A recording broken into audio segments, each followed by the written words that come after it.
The biggest piece of advice we always give is turn to the Lord, right? I mean, financial ruin, that's a great time to get on your knees if you haven't been before. It's a perfect right to set your heart posture, to invite the Lord into it. And I'm not saying when you do that the Lord will write you $1 million check and drop it in the mail. Um, but again, the Bible is very clear. He will give you your portion. He'll give you enough for each and every day. Dear listeners, the following recordings were written and produced with you in mind. these episodes will add joy to your life, fill you with inquisitive thoughts, and leave you thinking to yourself, hey Rob, Hey Kaj, can you say that again? welcome to the Say That Again podcast. How many times do I have to hear you record this? All right, welcome back, ladies and gentlemen, to another episode of the Say That Again podcast, aka the Stop Pod. We are on The STA No, pod. didn't stick. It Hasn't didn't stuck. stick, Didn't stick. but it Hasn't hasn't stuck. left. It's You're the only person it hasn't left. That's fine. Okay, we'll leave it at that because I tend to be it's on an island most times. Yeah. I'm used to it by now. You are on an island permanently for the STA pod. So, anyway, with that in mind, welcome back, guys. This is episode, I think, 26. 26, I think, yeah. Might be 27. Might be 27. I think it's 27, now that you just said that. It's 20. It's 27. 27. All right, welcome back to episode 27 of the Stop Pod. We are joined by a dear brother of mine, Dan Lamb. Say what's up to the peeps, Dan. How you doing? I'm excited to be here. You know what? We're excited to have you. So thanks for coming on. Thanks for making the drive out. I know your wife is Absolutely. upstairs. She'll be on the next episode. That's And, going to be explosive. That's going to be a fun one. I am nervous for you guys. And yeah, me and Dan grew up together. We went through school together, church together. We did life together. We did a missions trip together. We reconnected our friendship in college, and we I feel like it's been, phenomenal since then. We weren't really like majorly connected in high school until towards the end, and then our friendship kind of blossomed in college, and from there, man, it's just been pointing each other to Christ and Yeah. and solid times of fellowship. Well, I was going to say the story is funny because when you look at it, the only reason we're really connected is because of Reagan, Yeah. my wife, and you had was it your 20th birthday party? Maybe your 21st, I and think it was- Jackie invited all these people from Calvary. We weren't even that close, and I got roped in, and I don't know how, I don't know Right. why, and then that's when we met, I met Reagan, and then, the whole thing kind of shook out, but it's just Yeah. funny how that worked out. It was literally because Jackie just didn't know who your friends were, so. Hey, Now it she knows worked you out better. great. Now she knows. Now she knows who my friends are. Yeah, what a blessing, man. Yeah, God is what a good. blessing, dude. No, He's no, so no, good. no mistakes. No mistakes. Yeah, man, he is so good. So Dan, let me ask the question, just because out of formality for people who don't know you, who are you? Yeah, well, that's a big question. So my name is Dan Lamb. Currently, my wife and I reside in Abington, PA, in Montgomery County. I am a financial advisor. So I've been working with a Christian firm for the last 4 years. It'll be 4 years next month in April of 23. So very excited. And I've been, again, doing that for 4 years. My wife, Reagan, she also works for a financial planning company, which is very funny how that shook out. So we're kind of the dream team. Lamb Financial might be coming soon. We'll see. We're trying to pull some Oh. strings there. But so right now, we don't have any children. We serve at Calvary Chapel, Philadelphia. We serve together in small group leadership and young adults there. Love serving, and that's really where we are right now. We're utilizing our no children season, just asking the Lord what to do with our time. So we think He's using it so far. So all glory to Him. What a fun season, man. What a fun season. So let me ask this then. What's the name of your financial firm? Yeah. And what are your credentials in the financial planning field? Good question. So the team name is Stewardship Financial Services. We do our business through Ameriprise Financial. So the long team name is Stewardship Financial Services of Ameriprise. So my credentials, I am a certified financial planner. The CFP designation, that's kind of the top tier, right? So that's if you get into this industry, that's kind of what you want, especially as a young professional. You kind of need it to be legit. If you don't have it, you're kind of getting laughed out the door. It is the top tier, so it's the highest designation you can have. And I got that when I went to school, Temple University. I actually was in you know, in my schooling, was able to sit for the CFP immediately after college, which was fantastic. I'm assuming you majored in finance. Correct. Yeah. So I was an accounting major because at Temple they did not have financial planning yet. Do they have it And now? they do have it now. Okay. So when I was a junior at Temple, that was when they first rolled it out. So essentially, I was kind of on the ground floor immediately as it was rolling out. I was in a finance class. I was an accounting major. I'm very bubbly. My personality. Right. I'm a people person, right? I'll talk to anybody. Accounting. Perfect. Yeah. So I went for accounting because I like numbers and I was good at numbers. But I was like, I just can't sit behind a desk. That's not what the Lord is calling me to. So it's cool when you can kind of look at how the Lord has equipped you and you can say, that's what I'm being called to. I mean, Yeah. what a privilege. And not everybody has that privilege. So I know that's a blessing. But I was able to kind of jump right in and, ran with it. So, graduated from Temple with a, BA in business, but financial planning was the main piece of that. So, a lot of fun, rock and roll. And now I've, been with this firm for almost 4 years now. So, yeah. When did you graduate? What year? 2018 from Okay. college. So we graduated Correct. same year. Yep. And you just started working straight for this firm, or did you have a job? So good question. So graduated December of 2018, got married a week after my last class. Nice. So really bad financial decision. I was not a financial planner yet, right? So learning the ropes, really didn't know anything, but by the grace of God, he carried us through. But so essentially the first 5 months of our marriage, I didn't get a paycheck. So I started working, we got married in December, had no job. I was working a commission job for Mass Mutual, insurance company, right? Life insurance salesman. A lot of these guys are out there. Yeah, I do financial planning. They sell product, which is fine. It's a way to make money, and they do serve people.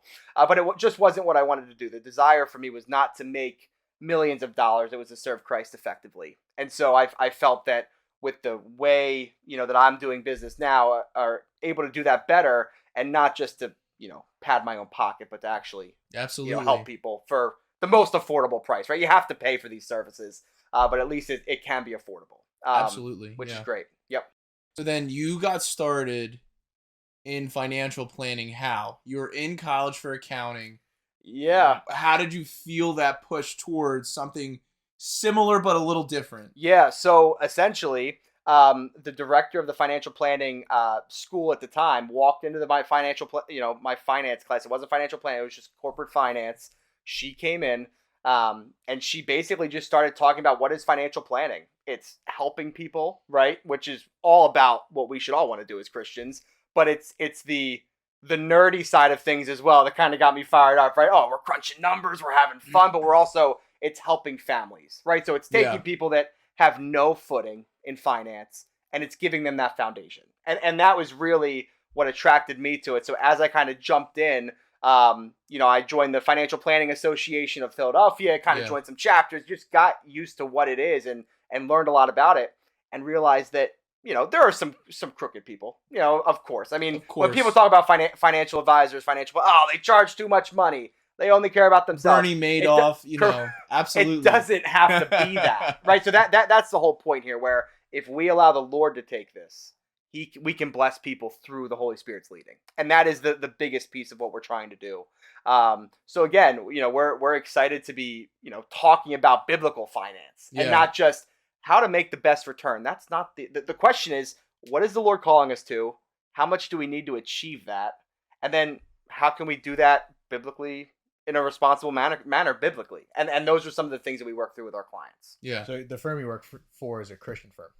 So correct. So Ameriprise is not a Christian firm. So Ameriprise, they have the largest affinity group of Christian advisors. There's 1,100 Christian financial advisors across the U.S. that work within Ameriprise, which is fantastic. It's the largest one by far. It's a fantastic network. I currently get mentored through this group as well, which is very, very cool, by a guy named Seth. Fantastic brother. And, we're just working through some of these really intricate pieces of how can we serve the body, right? So those are the questions that we're asking, because again, we want Christians to be wealthy so that they can give more. I mean, let's talk about that, right? How important it is for the body. The Lord blesses, of course, but imagine if we were smart with our finances. Imagine if we saved responsibly, if we weren't the consumeristic, we didn't have those consumeristic tendencies like the world did. If we were able to take our thoughts captive when it came to finance and, again, just give it to the Lord because it is all the Lord's, right? Well, I know we'll talk about that a little more in detail later, but Yeah. what a privilege that is, to be able to look at it. Absolutely. Psalm 24 talks about everything in the earth is the Lord's, everything in it, right? So all the money, all the talents, me, right? We are God's. So when we look at our life that way, it just puts a completely different perspective on it than what the average American paints our lives to be. Well, let's talk about the average American before we get into what it looks like to be a biblical financial advisor. I want people to understand what exactly it is that you do. Yeah. So let's say, for example, a new client comes to you. Yep. They're distressed about their finances. They want to get things in order. Talk to us about some of the steps you take, initial steps, some of the conversation you have with them. Yeah. What are some questions that people might be if they came to you that they should expect from you? Maybe someone who's listening who might want to get their finances in order. So kind of walk us through the new client scenario. Yeah, absolutely. So there's really two sides to this. So, we probably work with about 70% of Christians. So out of our client base, about 70% are Christians, 30% are not. And so when you have a non-Christian come on board, first thing is they know who we are. They know what we believe. They know we get everything that we talk about from the word. And they're okay with that. They say, cool, whatever. Don't shove it down my throat. But now I know, right? So, and that's great. So when you're looking at a non-believer, if we want to kind of divide it out, what you see is that generally non-believers, there's two camps. I'm not saving any money because all I want to do is live for today. So we're going to go on the nicest vacations. We just met with a client the other day. They have 5 kids and they go on a vacation once a month. Wow. Once a month. They spend probably $30,000 a year on vacations. That's good for you, I guess, if that's what you're living for.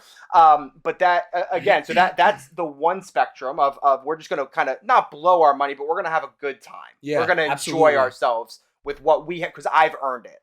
So I deserve this. The other side is you have the savers who are saying, I want to save and accumulate as much money as possible so I don't have to do another thing for money.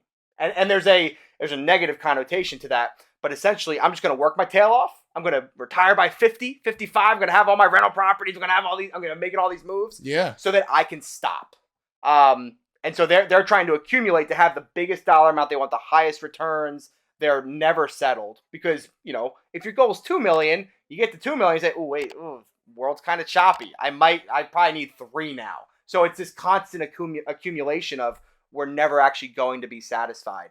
Now, go to the Christian side. The desire is to not be either of those things. But normally, because we've been sucked into the culture, that's normally where Christians also come in. So very rarely do Christians come into our office with a mentality of, this is the Lord's and I need to honor him. That's normally something that comes up through the first 6, 12 months that we're working together where we kind of, in love, beat it into them and say, this is not yours. Right. Well, why do you think this is yours? You're like your financial pastor almost. So yes, we just got back from a Christian advising conference in Florida in February, and that is something that was referred to multiple times. It's a new terminology that we are financial pastors, and I'm never going to call myself a pastor. I'm not gonna. That's a lot of responsibility, but there's truth to it. I mean, the fact that we have to steward these people, and even more so, just like a pastor, we are responsible for our clients and how they act. Same thing, right? When pastors are standing in front of Jesus, they're going to have to take account for their flock. And it's the same thing for us. We manage $160 million in assets. We have 400 clients under our umbrella that we serve in various capacities. And each one of those, I believe, we're going to give an account for. And if we have not been good stewards of that relationship, there's consequences there, right? So our desire is to, as much as possible, draw people to Jesus, make him the center, because again, he does own it all. And so those first 6 to 12 months, generally what we're doing, the first meeting is always a data gather. Who are you financially? Who are you on paper? We'd love to get to know the client, but we have to get to the nitty gritty. You're paying us to tell you whether or not you're on track to meet your goals. So we talk about budgeting. Do you budget? Most people do not budget. They don't know how to budget. So normally what that means is we say, well, how much money is hitting your bank account? That's what you're spending. So that is your budget. That's what we use for retirement planning. because that's what you need to know. You need to know how much you're spending in order to work through the nitty gritty of, well, am I going to have enough? We look at 401k plans. We look at savings. We look at what's your emergency fund? Oh, what's an emergency fund? Oh, let me tell you, right? The Dave Ramsey thing. 80% of people don't have $1,000 right in their bank account right now. So just some of those stats, right? So we work through a lot of those things. I think the biggest thing up front is we do within the first 3 months answer that question of whether or not they're on track to meet their long-term goals. And that's normally the biggest question people come in with. Long-term goals. Correct. Do I have enough for retirement? Even though, again, we're going to probably have to buy a car in the next 2 years. The water heater is going to go in 5. The roof will go in 10. Right. There are big financial milestones that we have to hit. But because those aren't in sight, right, we kind of neglect those. And so, so normally retirement's first, and then we do jump into the budgeting. With Christians, again, it's a lot easier. With non-Christians, it's really hard to say spend less money unless they're not meeting their goals. They can say, hey, you're spending $10,000 a month. You really need to be saving 2, so spend 8. And let's get things under wraps here. But with a Christian, they could be on track, and we could say, what does the Lord think about your spending? And they could say, what are you talking about? Well, have you prayed about it? Right? Hey, should I tithe? I don't know. What's the Lord told you? Right? So we can get into the Bible, but are you walking with Jesus? Right? Are you inviting him in? Because again, this is all his. Yeah. So that's kind of how that first year normally looks. We're normally targeting the big ticket items. And normally clients come in too. There's a reason they're paying us money, because they have fear. There's concern. So whether it's just retirement, whether there's a couple of things, a lot of people come in, right around that 65-year-old range for Medicare, or people come in at 40 years old because they just changed jobs and they have $100,000 rollover that they need to, just things like that, right? So normally big milestones. I was going to ask what normally, Yeah. So if you have a lot of your clients, it sounds like, okay, they're not budgeting. They might not have a plan. At least at first.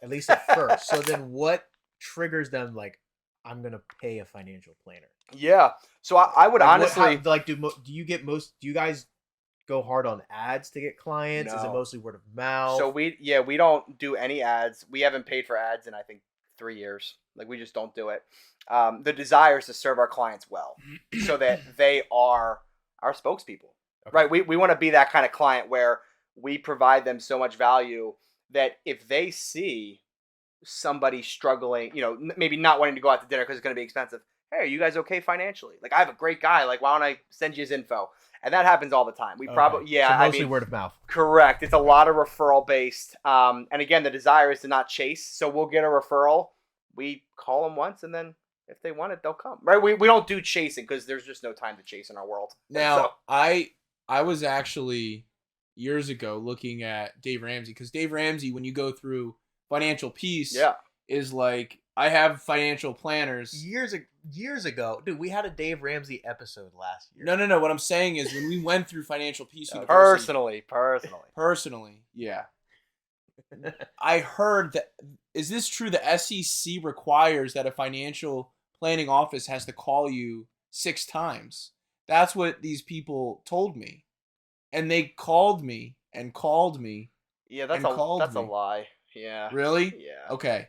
At least I don't think that's a rule. I hope not. SEC, if you're listening, do not take my marks. You know what I mean?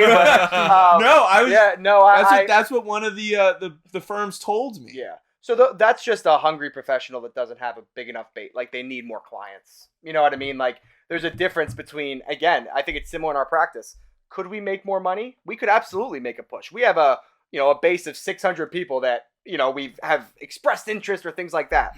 We don't go to them because, again, the Lord is our portion. He's given us enough. So when we're content, there are seasons of attacking and growing, and there are seasons of rest and working with the clients you currently have.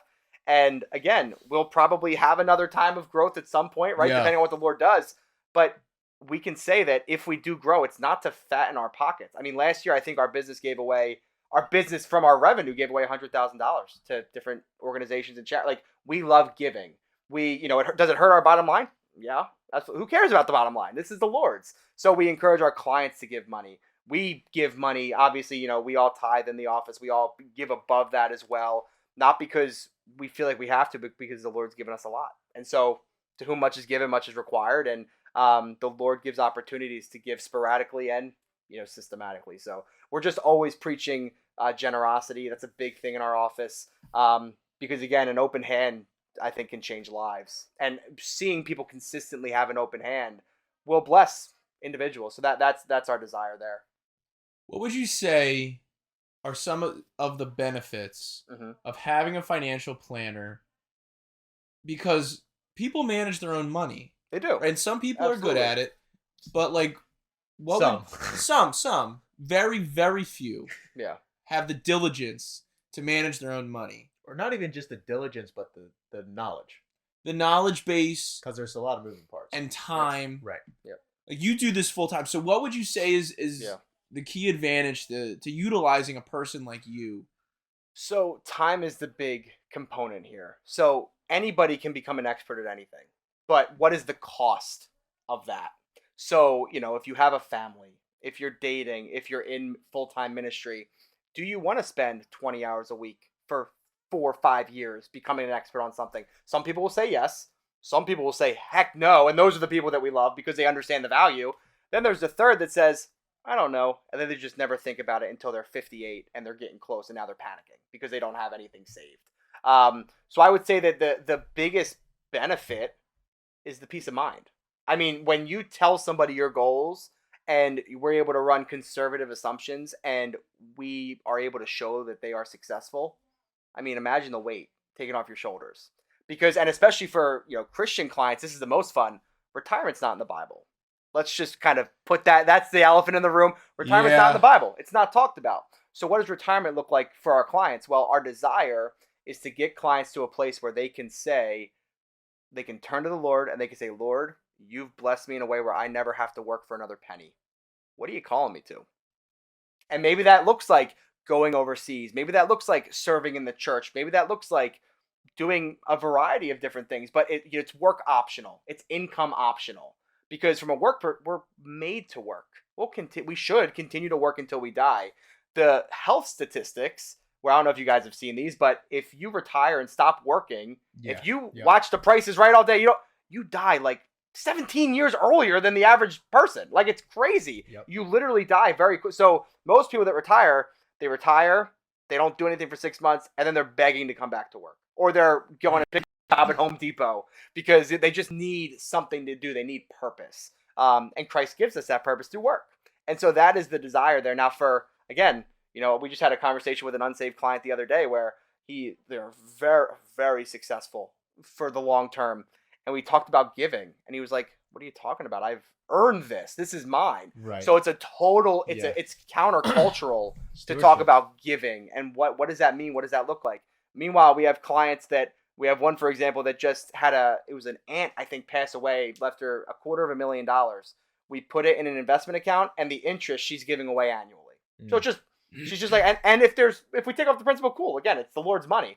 But she was like, I don't need this. I don't need this to reach my long-term goals. So it was either give it away in a lump sum or invest it and allow it to grow and then give it away as the Lord gives opportunity. Yeah. So it's just so obviously, as you can see, we like working with Christians, but we don't only work with Christians because, again, I think the call is very clear that we should be shining our light in the world. And so if a non-Christian comes in, we're absolutely going to meet with them. If they're comfortable with working with my lunatic self, then absolutely you can be on. You know what I mean? So it's a neat situation.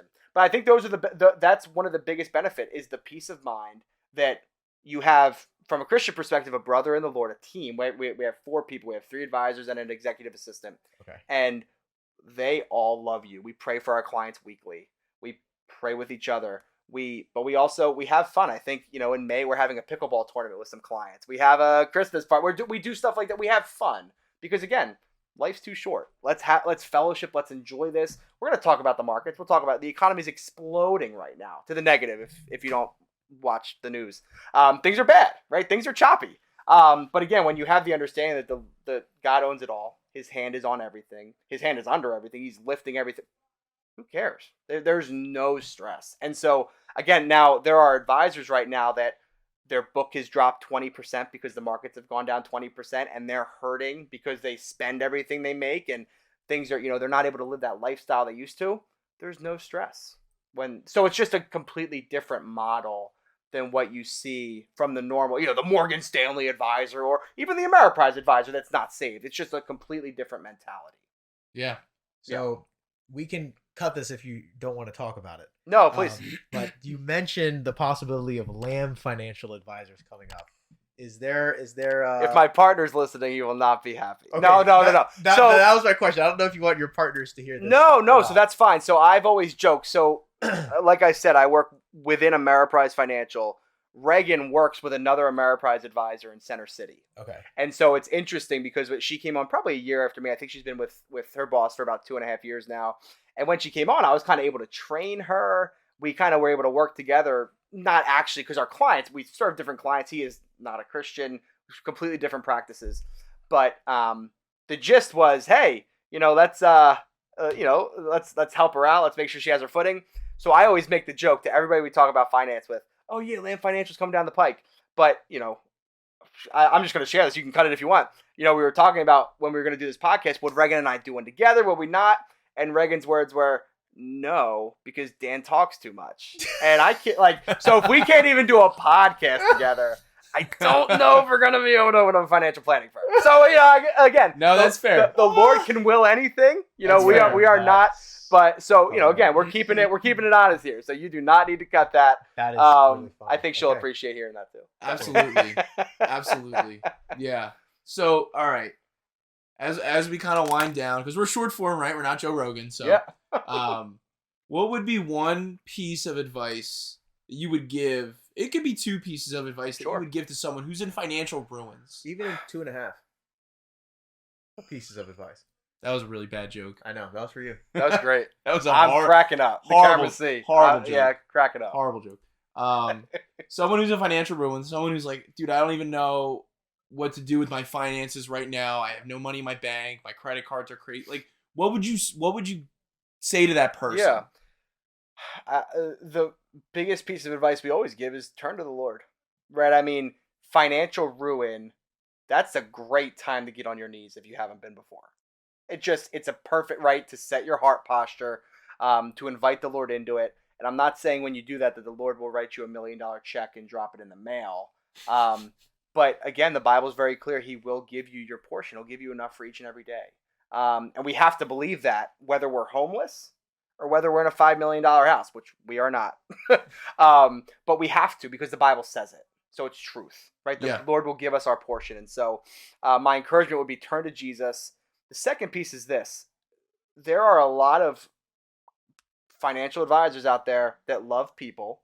And generally, we do it at our firm.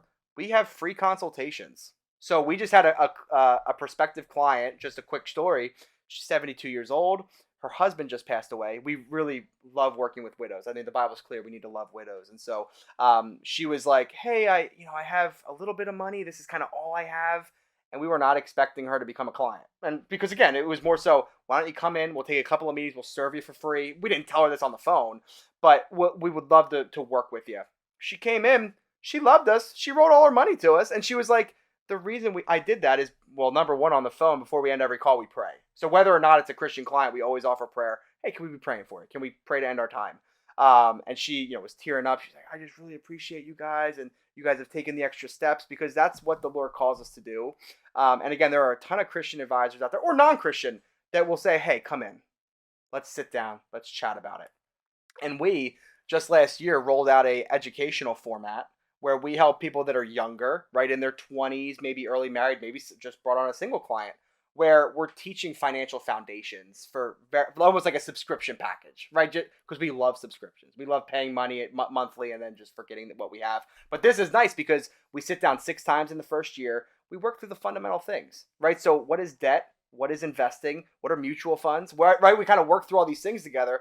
So after that first year, even if we stop working together, you say, hey, this is impactful. Now I have the tools to go out. But I would say at a minimum, go talk to Google Christian financial advisors, right? So one designation I have that I'll tell you guys about is a certified kingdom advisor. It is CKA. It is, I think there's 2,000 of us in the US right now. It's growing. It's the leading biblical finance designation. And that would be a great place to start. If you're looking for a Christian in your area, it's, again, Kingdom Advisors. You can look them up. You can put in your zip code, and they'll give you the first 50 that are the closest to you, especially in our area, right? PA, there's a ton of us here. But again, the desire is to help. We just want to help. right? And so sitting down with somebody, that might be a great place to start, where you can get in for free. You know that the desire is they have your best intentions at heart. And then again, maybe they can, bring you through a couple of things. And the third, talk to pastors, seek counsel, period. Right. So Yeah, there's no hole that's too deep. I just heard a podcast the other day. This woman was $1 million in debt. It was like 950,000. And I was like, I would not like to work with her, but I would if the Lord presented that opportunity. But and the person doing the podcast, like, you're gonna have to really tighten up. I mean, you're not gonna buy anything for yourself for the next 3 years. We're gonna sell everything. We're gonna sell everything you have, and we're gonna get your butt out of that. But again, debt, things like that, it's just poor stewardship. But we're poor stewards of everything. I mean, look, when we look at our lives, none of us can look at God and say, I'm a great steward, bro. We just can't. We are so fallen. We're so corrupt. And so when you look at it that way, nobody is too far from fixing or saving or helping. And so when you have that perspective, again, there's a lot of people out there, especially pastors, friends, just don't keep it in the dark. It's just like sin, right? When you have a sin problem, we don't keep it in the dark. We're going to expose it because, again, at any point you can turn back. So that would be my encouragement. Bring it into the light. Give it to Jesus. Seek professional counsel as well. I mean, the Proverbs is clear. Go seek counsel. Just talk to somebody. Yeah. Especially when it's free. When somebody's like, hey, I'll sit down with you for free. Yeah. And just, for us, for example, we work with pastors for very discounted fees as well because we want to see the body edified. So things like that, right? Our desire is to help the body. We want to see a generation of Christians utilize their wealth accordingly that the Lord has given them so that we can bless the world, right? We want to be good stewards of what God has given us. So I'll shut up now. Yeah. Great. Sorry about the short form, man. I could talk all night. It was good. That was great. No, I love that. Absolutely Dropping loved it. straight fire. I love it. Yeah. That's great. Yeah, I have so many more questions, but we do have to end. But we also have a segment that we have to get to that I want Dan to witness this live. If you need me, I'm here. But I think Dan's gonna enjoy this. So the problem of the week is almost a casualum. But In fact, I think it's it's a problem in the fact that I'll just explain it. yeah. I'll explain it. So So let's be more cryptic for like 2 more seconds. let me just explain it. This is what I mean. I can't do this with him. Don't get him fired up. So basically, I'm known as a caller. You're a boomer. You're a boomer at heart. I call You're people. under 30, but at heart you're 55. If I have something to say to you, I will likely call you first. Not likely, guaranteed. Guaranteed. Depending on how many words what I have to say contains. If it's more than 4 words, he's called. I will call you if it's more than 4 words. But anyway, Kaja has been known to not only not answer my calls, but not even text me, hey, I'll call you back later. Right? So I'll be 3 missed calls deep on Kaj, and he won't even give me a, hey, I'll call you later. Right? Like, I know Dan, if I call Dan, he will text me, I'll call you back later. Can't talk right now, in the middle of something. Right. Right. Normal respect. So this is a problem, but it is a casualum. And this is kind of an intervention for you to get better at. Texting people. Well, here's the thing. I am good at texting people. I'm but busy. You're bad at texting people. No. Well, we've been miscommunicating for a long period of time. And this is actually helpful because now I understand where Rob's coming from. Because where I come from, the phone culture is if like you call me and then there's no voice message and no text message, I assume it's unimportant and I just don't need to call you back. Really? Yes. Okay. You're going to get a lot of voicemails. So That's what I'm That's hearing. normally what happens. Like if someone calls me and then there's a voice message or a follow-up text, then I'm like, oh, they actually needed to talk about something that I need to respond to. But if it's just a call and there's nothing followed up, I'm like, oh, they just wanted to talk and that was it. So I just move on with my life. But I am willing to admit that I'm in the wrong, even though I'm not sure if I am. That's just how I've operated. I don't know if that's how. I don't know if there's a wrong or a right. I'm not saying you're in the wrong, but what I'm saying is I would appreciate I'm busy text. Right. It's not I that. can do that. You're not sinning against me. That's not what I'm saying. What I am saying is, shoot a text like communication, right? You know what I mean? Yes, I do. Yeah. Yeah. That's what I'm saying. I see. That's all I'm saying. This can't be over that quick. Come on, guys. Well, it could. We be. actually just resolved that really quickly. Yeah, this is good. This is live conflict resolution. for Yeah, everyone out that was there. huge. That's incredible. You guys should tour and talk to married people. Well, for sometimes sure. me and Kaj will go back and forth for like 20 minutes about something. Yeah. So this was really quick. That was. I think. Well, I want to hear Dan's perspective. Okay. though. What is so for you? Sure. If you call someone, Yep. and don't leave a message or a text message, do you expect them to get back to you? So I always leave voicemails. Like Okay. I'm even older than Rob. Like I'm like, hey, this is Dan. My number is like, like I am like, and it's because I'm in the finance world. I think like I always like this is me. Oh, right, So right, I right. always leave a voicemail. Right. So it's a little different, and that's what I was gonna say. Is like just leave a quick note, like leave a quick voicemail, that kind of thing. So I have to work But on that then, is what it I sounds think like. you both could work on it, I and think you guys so. could be very happy for a long time. Conflict. I like that. I like that. Conflict resolution. Yeah, because like no, that. I do call people too, but also just like during the workday, I just almost never answer phone calls. I always have my AirPods in, and if someone calls me, I hit answer, and I'm just working and talking at the same time. If I have mine in, I just hit the double tap, hang up. I know. Because sometimes it'll be 2 rings, and then it'll hang up. I know what happens, Kaj. I know you see me call you. Not all the time though. 'Cause often when I work, my phone's just not even by me. Yeah. And then like today, I didn't check my text messages until like 1:30. Yeah. I didn't text you today. I know so you it didn't. wasn't like an issue today. I know. Yeah. I was expecting that you would have because it's recording day, so I was expecting something. Yeah. And then I realized I didn't check the Telegram group chat. No, yeah. As long as I know you guys are coming today, I'm good. That's all I care about. This There was you go. great. This was Great. good. This is Love good. this. All right. Praise Love the Lord. this. He is Love good. Well, this. this is the first time we've solved a problem in the segment. a Robble and a Kajlum Wow. at the same time. We're wow. That's huge. People- They don't call me the Whisperer, but I was gonna you say know, people's financials problems are solved. your people problems know- are solved. people know how to- Communication. So People know how to use phone calls and text messages now. This Yeah. is a big episode. This is You guys are huge. welcome. What a privilege. This Wow. is huge. Incredible.